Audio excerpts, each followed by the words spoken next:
Get that shit on me! नमस्कार दोस्तों, मैं राजीव चौधरी। ब्रिटेन में कई शहरों में हिंसा का तांडव नहीं थम रहा है। भारी भीड़ हिंसक प्रदर्शनों को अंजाम दे रही है।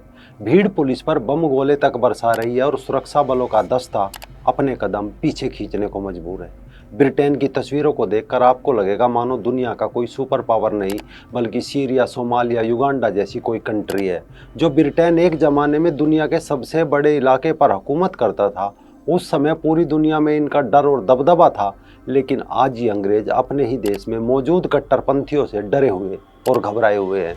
हालात इतने बुरे बताए जा रहे हैं कि जलते ब्रिटेन की तस्वीरों को देखकर दुनिया हैरान और परेशान है।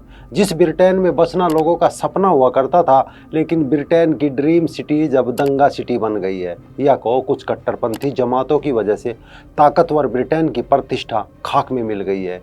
एक नहीं, दो नहीं, बल्कि ब्रिटेन के कई शहर दंगों की आग में झुलस रहे हैं। राजधानी लंदन से लेकर टेक्सटाइल कैपिटल कही जाने वाली मैनचेस्टर को भी दंगाइयों ने आग के हवाले कर दिया है। जिस लिवरपूल को आप फुटबॉल क्लब टीम से जानते हैं और जिस लीड्स में क्रिकेट मैच होते हैं, दोनों ही जगह पर फिलहाल दंगों का खेल खेला जा रहा है। एक नहीं, दो नहीं, कमोबेश ब्रिटेन के शहर शहर की तस्वीर एक सी है। बताया जा रहा है कि ब्रिटेन के कार्डिफ में दंगाइयों ने सड़क पर मौजूद गाड़ियों को आग के हवाले कर दिया।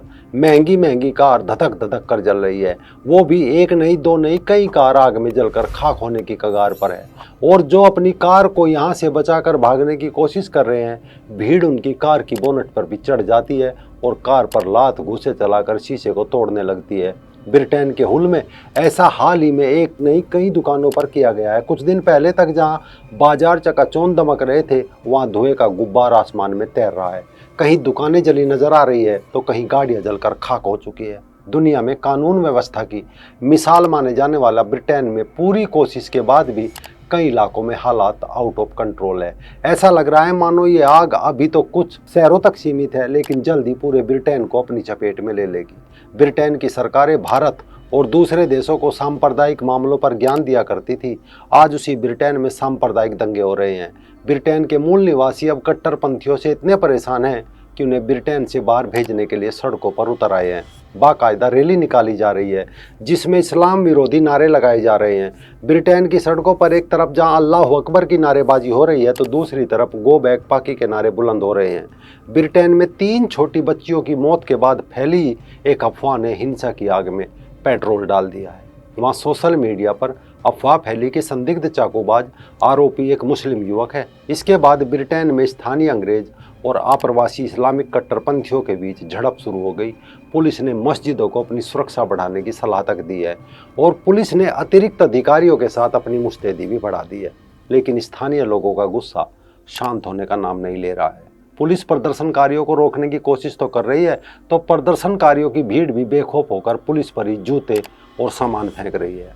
प्रदर्शनकारियों की एक ही जिद है कि वे प्रवासी और शरणार्थी मुस्लिमों को देश से बाहर निकाले और इस मुहिम में बस बहुत हो गया, हमारे बच्चों को बचाओ, नावों को रोको जैसे नारे बुलंद है। यानी ब्रिटेन में खाई अब 2 मतों के संप्रदायों के बीच बहुत बढ़ चुकी है। सड़क से लेकर सोशल मीडिया पर भी ऑनलाइन विरोध प्रदर्शन आयोजित किए जा रहे हैं। तो जवाब में प्रवासी और शरणार्थी मुस्लिम भी सड़कों पर उतर चुके हैं। चेहरे पर मास्क के साथ ब्रिटेन की सड़कों पर अल्लाह अकबर के नारे बुलंद है, तो कई मुस्लिम प्रदर्शनकारी हाथों में हथियार लेकर सड़कों पर खुलेआम घूमते नजर आ रहे हैं। जहां इनका सामना ब्रिटिश मूल के प्रदर्शनकारियों से हो रहा है, वहां उन्हें हथौड़े और कुल्हाड़ी के खौफ से दौड़ाने पर मजबूर कर रहे हैं। दरअसल अफ्रीका और खाड़ी के अन्य देशों से भागकर मुस्लिम कट्टरपंथी यूरोप पहुंच रहे हैं। ये समुद्री रास्तों से नाव में बैठकर आते हैं। पिछले कुछ वर्षों में बड़ी संख्या में यहाँ पर ये लोग घुस चुके हैं। अब बीबीसी यहाँ मुस्लिम पक्ष लेता दिख रहा है, लेकिन वह अपनी 2017 की वो लिखी रिपोर्ट भूल गया, वो विश्लेषण भूल गया जिसकी हेडलाइन होती थी कि ब्रिटेन में क्यों बढ़ रहा है इस्लाम का खौफ। जब मुल्ला वहाँ के ईसाई समुदाय पर हमला कर रहे थे, तब बीबीसी लिख रहा था कि ब्रिटेन में जून से पहले 3 चरमपंथी हमलों में शामिल सारे लोग मुसलमान थे, जिन्होंने जिहादी इस्लाम का हवाला देकर लोगों पर मजहब के नाम पर कत्ल किए थे। अब आखिर में अधिकांश मुसलमानों और मजहबी नेताओं ने इन जिहादियों के बारे में साफ तौर पर स्टैंड लेना शुरू कर दिया है, लेकिन शायद अब बहुत देर हो चुकी है। यानी बीबीसी अपने इस आर्टिकल में ऐसा दिखा रहा था जैसे मुस्लिम जगत कितनी भी सफाई दे, लेकिन ब्रिटेन के लोग समझ चुके हैं कि सब इस्लाम का आतंक है, तथा आतंक से ब्रिटेन में इस्लाम का खौफ बढ़ चुका है। ब्रिटेन की आबादी फिलहाल 6-6.5% मुस्लिम आबादी है, जो पिछले 10 साल के मुकाबले 2% से ज़्यादा बढ़ी है। यूरोपीय देशों में पहले से ही मुस्लिम आबादी बढ़ चुकी है। अब फ्रांस की तरह ब्रिटेन में भी मुसलमान और मूल निवासियों के बीच तनाव बढ़ रहा है। ब्रिटेन में फिलहाल लेबर पार्टी सत्ता में है, जिसकी नीतियां शरणार्थियों के लिए उदारवादी है। लिहाजा ब्रिटेन में शरणार्थियों की संख्या में और इजाफा हो सकता है और दक्षिणपंथी ब्रिटिश लोगों के साथ तकरार और भी बढ़ सकती है।